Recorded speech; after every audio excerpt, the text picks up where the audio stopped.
আচ্ছা, আমার তো দীর্ঘদিন যাবত কানের সমস্যা, রোজা রেখে কি কানে ড্রপ ইউজ করতে পারবো কিনা? হ্যাঁ, পারবেন তো। কারণ কানে যদি রোজা অবস্থায় আপনি ড্রপ দেন তাহলে আপনার রোজা ভাঙবে না।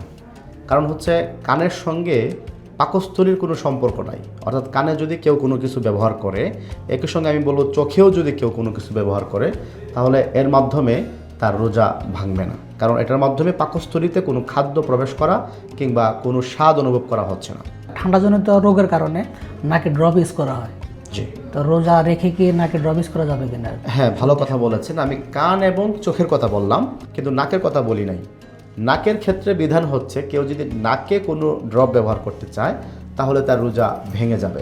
আধুনিক চিকিৎসা বিজ্ঞান যেটা বলে, নাকের সঙ্গে পাকস্থলী এবং গলার দিকে একটা ছিদ্র আছে, যার কারণে নাকে যদি কোনো ড্রপ বা ওষুধ ব্যবহার করা হয় সেটা সরাসরি পাকস্থলীতে কিংবা গলায় চলে যেতে পারে।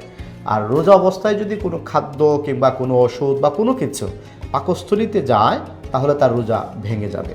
এজন্য নাকের ক্ষেত্রে বিধান হচ্ছে যে আপনি কোনো কিছু ব্যবহার করতে পারবেন না। আর চোখের ক্ষেত্রে যেটা বললাম ব্যবহার করা যাবে।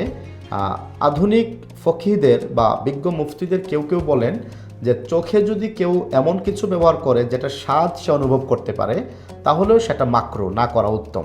নর্মালি ওষুধ বা ড্রপ চোখে এবং কানে ব্যবহার করা যাবে। আপনাকে ধন্যবাদ। জি, আপনাকেও ধন্যবাদ।